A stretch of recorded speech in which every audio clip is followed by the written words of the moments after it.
Bakunzi ba BTV ndabaramutse cyane ndabahaniye ikaze mu kiganiro c'amagara meza. Uyu munsi nza gukora ku ngwara novuga benshi basanzwe bazi vy'ukuri ihari mu bantu benshi ku ngwara y'amaso. Turaza kurabira hamwe rero ibigize ibituma iyo ngwara y'amaso yibonekeza na cyane cyane aho tubona benshi muri kino gihe babambaye amarori abandi bagenda kwa muganga kuzina ingwara muga zifatiye ku maso. Turaza kubirabira hamwe rero uyu munsi nkaba nagendeye umuganga ndetse asanzwe n'umuhinga mu bijanye n'amaso ari Remezo Philbert. Ndabaramutse cyane ndabashimira no kuba mwatwakiriye.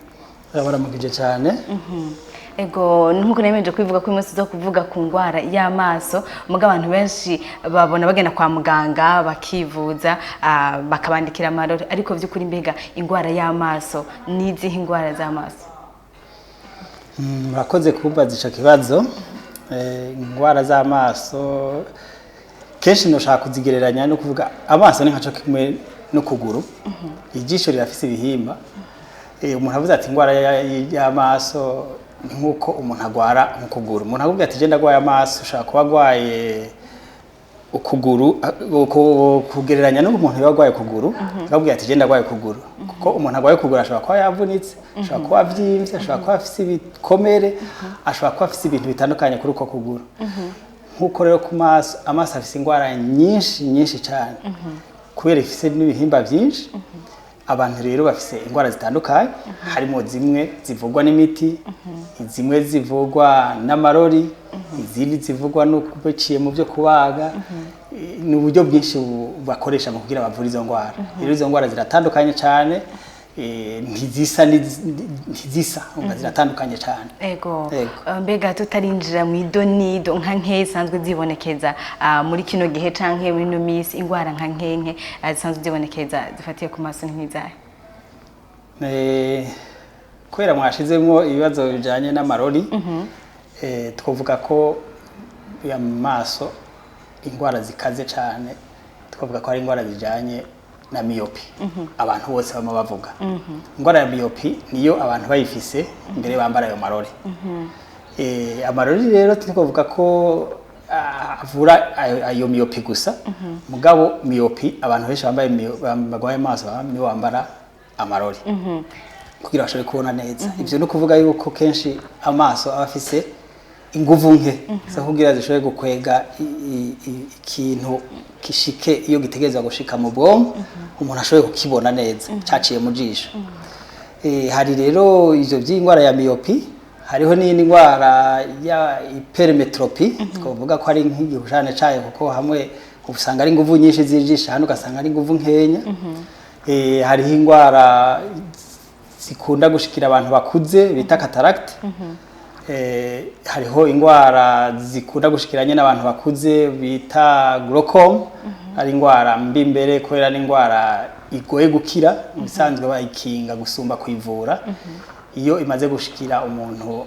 ikamusinzikaza bisanzwe kenshi ntiheza ngo ikoso ngo ivugwe neza. Murakoze cyane. Ndetse tukiri kwiyo myopi aho tubona benshi vy'ukuri abakiri bato ndetse n'abakuze urasanga bayifise. Umuntu akibaza ati mbega nibiki haba habaye iki nkibi bituma bari nk'ivya kenshi? Twovuga ko abantu bose bambaye amarori bagwaye myopi. Koko myopi biva ku biharuro. Hariho igihe bahora bababwira yuko umwe bafise ngo mamwe n'ibingahe mwe ibingahe izo ni nguvu. Mu bisanzwe rero umuntu avuze ko yambaye amarori ntavura myopi gusa ni nkuko nabivuze. Hariho amarori mbere asaba ko umuntu agomba kumererwa neza gusa. Bishobora kumukingira izuba, bishobora kumukingira imishwara rimwe imwe ijya bahora bavuga abantu bakoresha amamashini. Hariho abantu bashiramwo utwo tuntu twovuga ko ari uturungo mu biyo dushobora gufasha kugira umuntu amererwe neza ariko arabona mugabo iyo abona neza. Nayo myopi ni ingwara iba ituma umuntu adashobora kubona ibintu biri kure. Ibintu biri hafi arabibona neza mugabo biri kure amaso yo atashoboye gukwega ivyo bintu ngo bimushikire. Twovuga rero ko myopi ni nguvu nke z'ijisho. Ni kenshi myopi abantu barayivukana. Kandi kenshi abantu bavukanye myopi igenda iriyongera gushika ku myaka ya 20 n'iyindi hafi 30. Ariko hageraho ishobora kucihagarara. No kuvuga rero ko umuti wayo wowe nayo marori kuko ushize ko amarori gwa myopi ucubona neza.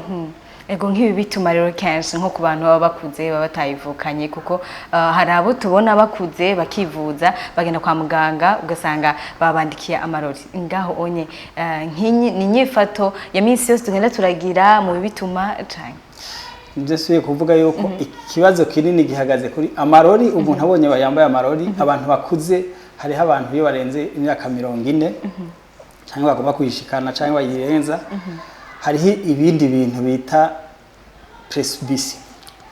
icyo kintu ndakivuze mu rurimi rw'ikinofunofu kubera ntabona neza ingene no kivuga mu kirundi ni kuvuga yuko abantu nibajya abantu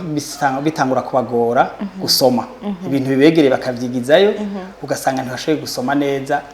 bakaba bategeza kwambara amarori kugira babibone ivyo rero bica biza muri iyo myaka ivyo biba bijanye no gukura ariko rero hari abakunda kubaza ati mbega none ko jewe umbwira ngo mfite imyaka myinshi agaca kubwira ati mbega none ko papa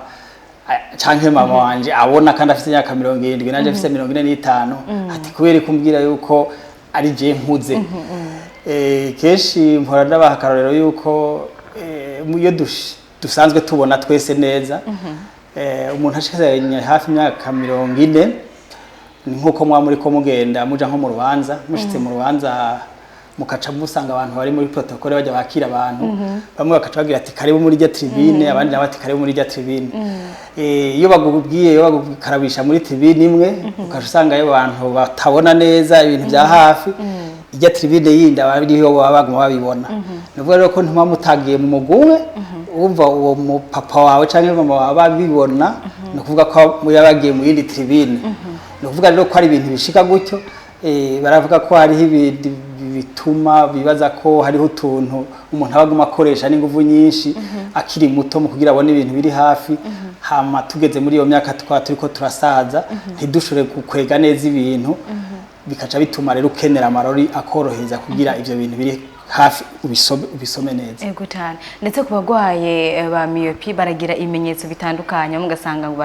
barababara kwizosi bararuha cyane kwizosi abandi ngo mu ngingo z'umubiri canke ibinabiriya nko mu bimenyetso hanini bikunze kwibonekeza abari nk'ivyaye ikimenyetso nyamukuru cha myopie ni kutabona ibintu biri kure kenshi rero kwera ubutabona neza ibintu biri kure iyo myopie ari minini no kuvuga yuko hari abafise myopie ntonya abafise myopie igereranye n'abafise myopie minini nuvuga rero umuntu afise myopie minini iyo ariko aragerageza kuraba ibintu biri kure ashiramo inguvu nyinshi ni nkujya kuko umuntu iyo ariko aterura ibintu ariko aterura imizigo nuvuga rero ko ukushiramo inguvu nyinshi kugira ubone ivyo bintu biri kure utabona neza biratuma ubabara ugira ubabare bwo kwizosi ukababara no kumeneka umutwe ashaka kumeneka umutwe ariko rero nk'ubu myopie abana bakiri bato hariho abana bashaka kwiga mu ishuri bagatangura mu wa mbere mu wa kabiri akaduga amashuri bicara imbere kenshi ntibigera bamenya yuko bagwaye niyo myopie kuko myopie ushobora kwicara imbere ukabona ivyo ibikwegereye wibaza ko ivyo utabona uca wibaza ko nabandi batabibona no kuvuga rero ko urabaho neza atangorane mugabo utangura kubibona igihe ushoboye kuja nko kwicara inyuma ukacibona abandi bana bari ko barimura nawe ivyo bari ko barimura utabibona ico cyonyene cyo kija kukwereka yuko ugwaye nico rero kituma umuntu aja kwa muganga umwana rero kenshi arashaka kubandanya ubengana abona cyangwa kaja muhira akavuga ati jewe sibona neza mugabo muhira bakamubwira ati oya urabona n'ivyo wigira kuko ashika muhira agasoma akabona ibindi bisa arabibona rero ico gihe umwana arashaka kwibaza ati je ndabona umugagiye inyuma akacabona ko atabona na gato ico gihe acaja kwa muganga avuga ati je babwiye ngo nimure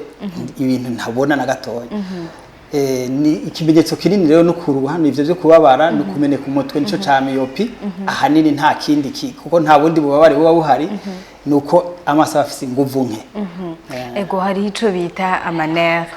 kenshi bakunze nk'umuntu asanzwe abagwaye nk'amaso akavuga ati akaba hari ukundi kuntu agiye azariyumva akavuga ati ngira nzafasanga harimo n'amaner ni kimbega byawe bifise aho bihuriye wisanze umuntu wese ababara kubera amaner nuvuga rero ko iyo babaye nukuvuga yuko iyo ufise ubabara kwizosi ubwo bubabare buba buciye mu manere nuvuga rero ko iyo umuntu avuze ati je ngira ndagwaye amanere ni bisanzwe ko ashobora kuvuga ngo ashobora kuba agwaye amanere mugabo amanere rero bica biva ico ugwaye ikibi cabigutumye n'ahandi abantu benshi bababara bohava baja kwivuza kubavura amanere rero twovuga yuko abantu bavuga ko bagwaye amanere kubera ivyo byo kubabara kw'izosi kubera bagwaye amaso ahanini ivyo by'ububabare bwinshi buva kuri ivyo by'uko ingorane zo kutabona neza nizo zikunda gutuma abantu bababara cane gusumba mbega ni nk'iki umuntu ashobora gukora kugira ashobore kwikingira myopie kuko nubwo mwavuze ko hari igihe bamwe bayivukana mugabo nibaza nko bakuze hari nk'icyo dushobora gukora kuba bataragwara ndetse n'abamaze kurwara ni ukuri twagumye kuri ingwara ya myopie kuko iyo ngwara ya myopie twavuze yuko ntikunda kuza ifata umuntu akuze ntiza giturumbuka ngo irafasha umuntu akuze abantu bishobora bishikira n'abandi baba bafite yindi ngorane mu maso ikashobora kubatera myopie ariko ivyo ni ibintu bishobora gukosoka ukundi bitari rya myopie isanzwe n'umuntu ayivukana kubera inguvu nke z'amaso z'ico riba ridashobora kwega ibintu biri kure ntawe uvuga rero ngo hariho ikintu kinini yokora kugira yirinde iyo myopie ariyo ngwara ya myopie nta kintu wogira no kuvuga yuko iyo umaze kuronka ikimenyetso kikwereka ko ushobora kuja kwivuza ari ukunze kuvuga ngo gusoma ibitabo kuba ahantu hatabona nk'ivyo navyo hari ico bifana uya kusoma ibitabo hatabona hatari umuco ukwiye ivyo birashobora kuruhisha amaso bigatuma umuntu agira ingorane y'amaso nyene mugabo siko uvuga ko acagwara myopie mbega ni ryari umuntu ashobora kuvuga ati nubwo twoja ku bundi bwoko bw'ingwara z'amaso aho umuntu ashobora kuvuga ati uyu muntu byo kuri yobagwa amaso kenshi twumvise umuntu wagiye kubaga ijisho twumva ubwoba twumva umengo hari ikindi kintu ni ryari umuntu ashobora gufata ingingo y'ukibagisha amaso amaso rero kubera afise ibihimba byinshi ibi hariho ingwara nkuko nabivuze mu ntango nanavuze ko amaso bashobora kuyabaga bivuye biri mu buryo bumwe bw'uko bavura amaso no kuvuga rero ko ikintu cyo kubaga amaso bica biva iyo ngwara iyo ariyo ijisho rigwaye rero kubera kuva ku imbere aha twese tubona n'inyuma yijisha aho tutabona hose harashobora kubamo ingwara ishobora gutuma bo baga ikintu rero bakunda kubaga cyane ni ingwara bita cataracte ingwara y'igiharage iyo ngwara y'igiharage bita cataracte ni ingwara ituma ikiyo kiri mu jisho cacu kiri kwidirisha rituma ibintu amafoto yinjira mu jisho iwacu ico kiyo kiracuya kiracafura uko tucafu twongerekana kuri ico kiyo niko umuntu aguma abona agapfunga imbere yiwe uko rero ako gapfunga kongerekana niko atabona neza nivyo rero ko umuti w'ivyo bintu nuko bamubaga nta wundi muti no muhari wo kugira bavura iyo ngwara atarakumubaga barashaka kubaga rero abantu bafise ubivyimbe barashaka kubaga abantu bakomeretse ijisho barashaka kubaga abantu bafise utundi tuntu dutandukanye turi ku jisho tubagwa sinovuga rero ko kubaga amaso biba biteye ubwoba n'ivyo kubera ijisho nito kandi ni rimwe iyo rigiye nta usubira kurigarura iyo ryamaze kugenda ryose nta usubira kurigarura ni ukuvuga rero ko ijisho baribaga ingwara zitandukanye iziboneka gutya abantu babona cyane cyane bijya by'ibivyimbe ibintu biboneka bije bitasa neza ingwara z'ibintu bije nkuko kwa cataracte nako ndavuga abantu bafise amaraso yaviriye indani mu jisho hariho ubuntu butandukanye bashobora kugira bagomba kubabaga hariho n'ijya ngwara nari navuze ya glaucome iyo ngwara navuze ko atari ingwara nziza ingwara ifata abantu hanyuma ikababuza kubona igabanya kubona ku mpera gushikaho ijya gufunganya n'imbere itangura kugabanya kubona mu mpande iyo ngwara rero iyo ubibonye hakiri kare hariho barabaha imiti ariko barashobora no kubabaga bakagabanya kuko abari ibintu by'amazi hariho amazi ari mu jisho atembera mu jisho akogwa n'ijisho asohoka ayo mazi rero hari igihe abura ingene asohoka neza mu jisho akaca aba menshi akaca atuma ijisho umutsi utwara ibintu mu bwonko utamera neza ayo mazi rero baca bayacira inzira kugira agabanuke mu jisho. Ico rero ni kimwe mu yo babaga nk'iyo ngwara ya glaucome. Ego murakoze cyane, ndetse cataracte tumaze kuyibona yibonekeza ku bantu bakuze bariko bari mu za bukuru. Mbega umuntu akiri muto akiri ko arakura hari icyo ashobora gukora kugira ashobore kwikingira iyo cataracte tubona ibiri ku bantu bakuze gato? Cataracte rero ni ingwara ifata abana bavutse, hari abantu barivukana bakiri bato, hari abana bayironka bakuze bariko barakura bisanzwe, hariho yizwi cyane gusumba ariyo ngwara ya mbere itera uruhumyi ku isi, niyo y'abakuze. Ariko rero cataracte iyo ngwara ni ingwara iva ku bintu bitandukanye. Abantu bafise nk'ingwara z'amadiabete, hypertension, abandi bafise hariho abantu bavuga ibintu bimwe bimwe baba bafungura, cyane cyane hari abashiramo bijya bintu by'ifu y'imyumbati, bijya bintu by'ubugari ko kenshi bishobora kuba byongereza gato kuri iyo cataracte, kagafungo ko kaguma kashaka kwaje karongerekana. Kugira rero umuntu avuge ko yirinda, yogerageza kujeraja kwa muganga kugira bamurabe ko yo biratangura. Ego hariho igihe tubona abantu bafise amaso ari umuntu agira amaso yera, kunze kuvuga ati na amaso yera by'ukuri, ayandi ugasanga asa n'ayatukurije. Mbega ngaho umuntu ashobora kuvuga ati mwabo babiri hari urwaye amaso canke naho bivana n'umuntu? Amaso atukurije abagwaye,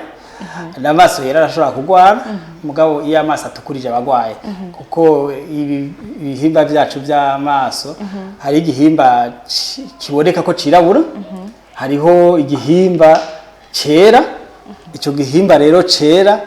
cyategeza kwera kuko imitsi yacu ibaye myinshi yekerekeza kwitukurije, mu bisanzwe haba hari ikintu kitameze neza. Iyo rero ibaye gutyo abakeneye kuvugwa kubera haba hagiyemo ingorane. Ego ndetse turabona iyo umuntu yaje kwivuza hari ibintu byinshi mukoresha, ndetse mugamusomesha ibintu byinshi, ndetse nk'umuntu aba atazi gusoma nawe adashobora kumenya nka zigenda mukoresha. Ibyo vyumba bibafasha iki? Bibafasha kubona iki? Mu gusoma rero biratandukanye. Hariho uyikasoma usomesha umuntu uri kuraba ageza ku rugero ruhe, abona gushika he. Urashaka kuvuga turabona gushika ku 10%, ku 50%,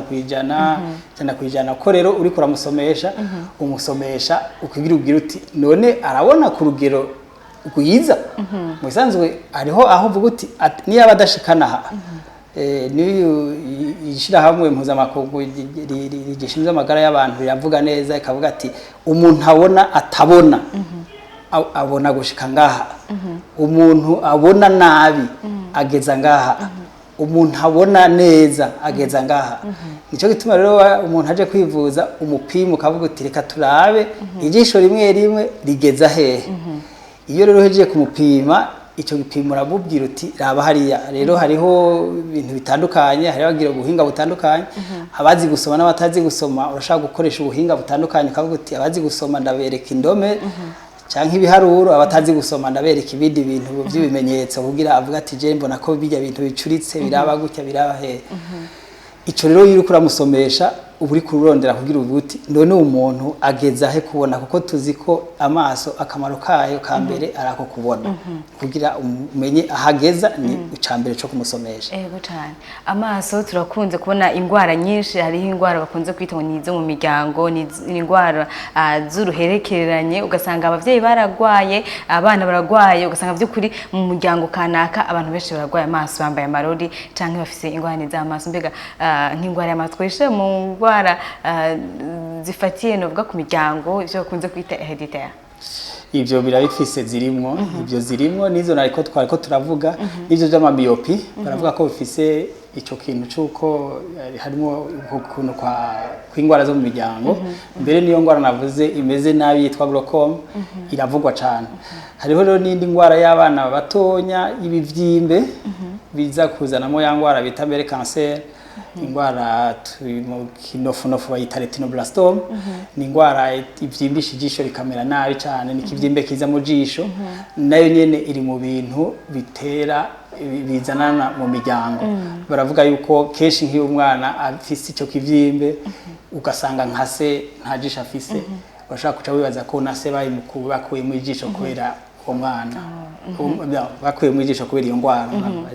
ego mbega ingwara y'amaso nka myopie canke n'izindi iyo bikira kuko umuntu wese aragwara ikintu kigakira canke naho akabana naco mbega nk'abagwayi kenshi mukunze kwakira abona hari igihe baza bakavuga ati barakize mu urashobora kureka ayo marori canke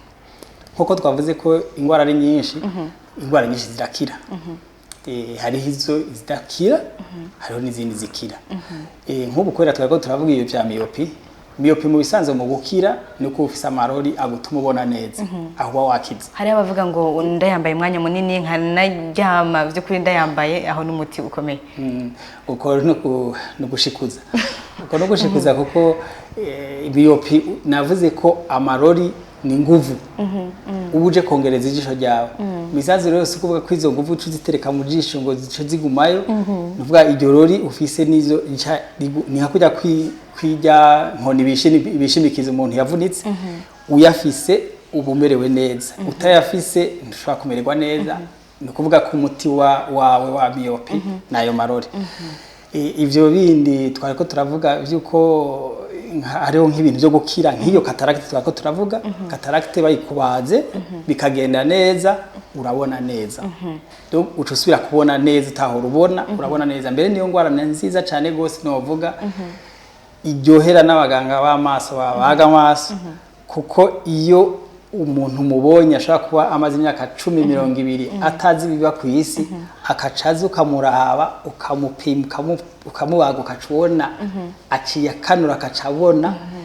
nta kintu kiryoshe kinganya nk'ico ku muganga ku muryango w'uwo muntu no kuri uwo muntu abasa nuko asubiye kuronka ubuzima kuko abasa n'utakiriho ego cyane murakoze cyane ndetse nk'abasanzwe bambara nk'amarori nk'impanuro kuko hari habo muyandikira ugasanga ejo bayaguze aciye ameneka baciye baheba bagaca bagaruka bagasanga amadoki yaduze nabo nk'impanuro ngaho onye kuko navyo nibaza ko uko umuntu agenda arahata bishobora kugira ingaruka ico umuntu yohanura umurwayi umuntu wese no kuvuga yuko yogenda kwa muganga bakamupima bakabona ingorane afise bamaze kubona ko afise ingorane ikosorwa n'amarori bakayamwandikira kenshi bamubwira ati aya marori yawe tuyakwandikiye kubera iki cyangwa kiriya ko navuze ko amarori ntategeza kuvura ikintu ntaguvura ikintu kimwe hari rero amarori abantu bambara hakagira aho bakura